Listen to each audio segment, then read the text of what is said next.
48 पे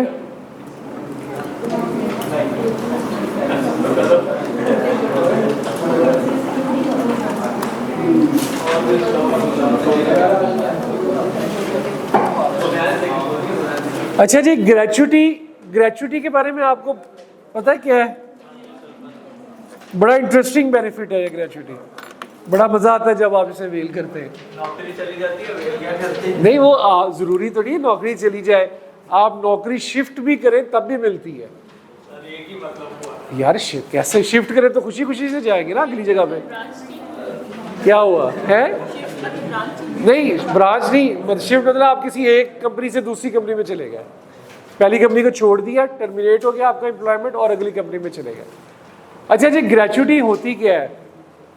normally gratuity ये चीज होती है, बल्कि असल में ही आप उसे ये कहते हैं, आई थिंक 46 है, कि आपकी जो आखिरी विदड्रॉन सैलरी हो, एम्प्लॉय की आखिरी विदड्रॉन सैलरी, आखिरी महीने की विदड्रॉन सैलरी, उसको मल्टीप्लाई कर दिया जाता है number of years he worked in an organisation.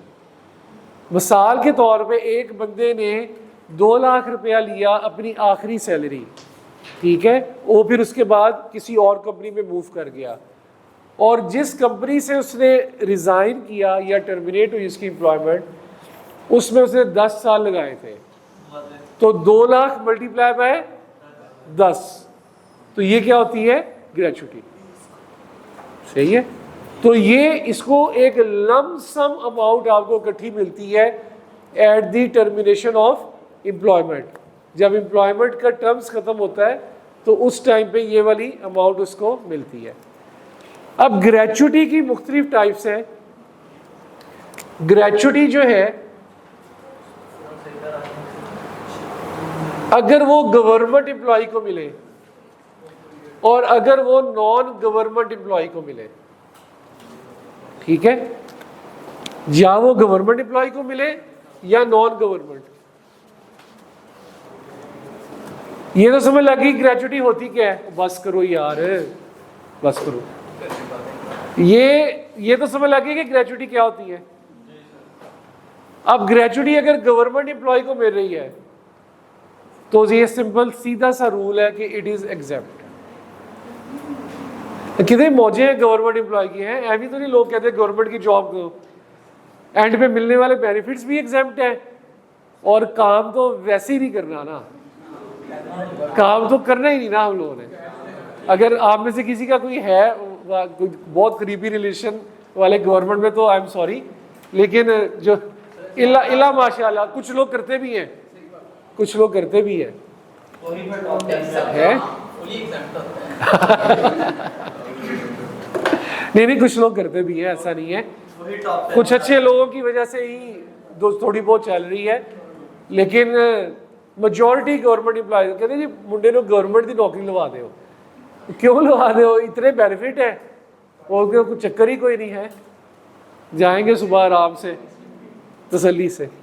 अच्छा जी, गवर्नमेंट एम्प्लॉयज देखिए, प्रोविडेंट फंड भी हमने पढ़ा था, अगर गवर्नमेंट एम्प्लॉयज को मेरा तो क्या है? एग्जेम्प्ट, कोई चक्कर ही नहीं, उसे हर जगह एग्जेम्प्ट एग्जेम्प्ट एग्जेम्प्ट एग्जेम्प्ट, ठीक है। यहाँ पे भी यही हाल है, ग्रेचुटी अगर गवर्नमेंट एम्प्लॉय को मिल रही है तो एग्जेम्प्ट। एक और बात, वो सेक्शन 7 ही पढ़ा था हमने, प्रोविंशियल गवर्नमेंट फेडरल गवर्नमेंट की सर्विस एम्प्लॉयज की जो प्रॉपर्टी है एज ए फर्स्ट अलॉटी, वो क्या है? चक्कर ही कहीं नहीं है। वो नहीं, उनको कुछ नहीं कहना मैंने हाँ रिकॉर्डिंग। अच्छा, ये गवर्नमेंट एम्प्लॉयज को मिला, it is exempt. Non government employees को मिला तो फिर क्या तरीका है? नहीं, इसमें 3 कॉन्सेप्ट्स हैं, ठीक है, इसके अंदर 3 कॉन्सेप्ट्स हैं। सबसे पहला कॉन्सेप्ट ये है कि जो आपका फंड था वो अप्रूव्ड है, आपकी जो स्कीम है ग्रेचुटी की, क्या वो अप्रूव्ड है, और इट इज अनअप्रूव्ड। सिंपल। अगर आपका जो ग्रेचुइटी का फंड है that is approved by CIR, commissioner inland revenue, ठीक है, और आपका जो स्कीम है that is approved by board. Normally एक बात देखें, commissioner inland revenue, in normal situation जो ऊपर है वो कौन है, बोर्ड की CIR? Board, federal board, sorry ये FBR, ठीक है। बोर्ड के नीचे ये सारे डेजिग्नेशन है ना, कमिश्नर इनलैंड रेवेन्यू और ये सारा कुछ। लेकिन यहां पे थोड़ा सा आपने इस बात का ख्याल रखना है, अगर नॉन गवर्नमेंट पर्सन को ग्रेचुइटी मिल रही है और वो फंड के तहत मिल रही है, ऐसा फंड जो अप्रूव्ड किया है CIR ने, तो उसकी ग्रेचुइटी क्या है, एग्जेम्प्ट। और अगर किसी स्कीम के तहत मिल रही है और स्कीम अप्रूव्ड है बोर्ड से, तो एग्जेम्प्ट तो है, लेकिन एग्जेम्प्ट है अप टू 3 लाख। ये थोड़ा सा लॉजिकली देखें तो तजाद आ गया कि बोर्ड अप्रूव कर रहा है, CIR अप्रूव्ड कर रहा है तो सारी एग्जेम्प्ट है, बोर्ड अप्रूव कर रहा है तो सिर्फ 3 लाख तक एग्जेम्प्ट। लेकिन अभी ऐसे लिखा है तो हमें ऐसे ही इसको देखना मानना पड़ेगा, ठीक है। तो अगर आपको किसी फंड के तहत मिल रही है तो दैट विल बी एग्जेम्प्ट, लेकिन उस फंड का CIR से अप्रूव होना जरूरी है।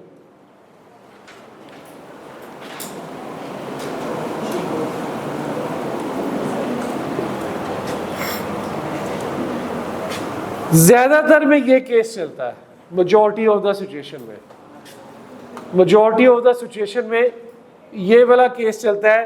अगर आपके नॉन गवर्नमेंट एम्प्लॉइज हैं, इसका सिंपल सा फॉर्मूला है 50% ऑफ अमाउंट रिसीव्ड और 75,000, इनमें से लोअर एग्जेप्ट है,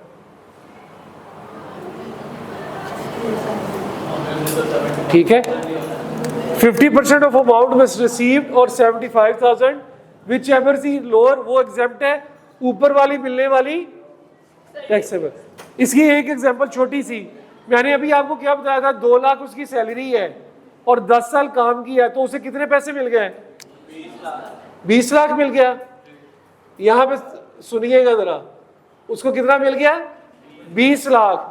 अगर उसका ग्रेचुइटी फंड अनअप्रूव्ड है तो हम क्या देखेंगे, 50% ऑफ अमाउंट रिसीव्ड, 50% कितना, 1 मिलियन या 75,000।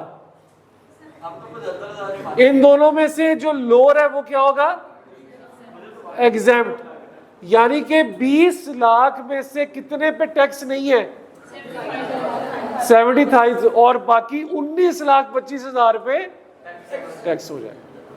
और अगर ये ग्रेचुइटी नॉन गवर्नमेंट की होती और किसी स्कीम के तहत अप्रूव होती, तो फिर इस 20 लाख में से कितना एग्जेम्प्ट था, 3, और कितने पे टैक्स था, 17 पे। और अगर किसी फंड के तहत अप्रूव्ड होती जो CIR से अप्रूव था, तो सारी की सारी एग्जेम्प्ट। और अगर वैसे नॉन गवर्नमेंट होती तो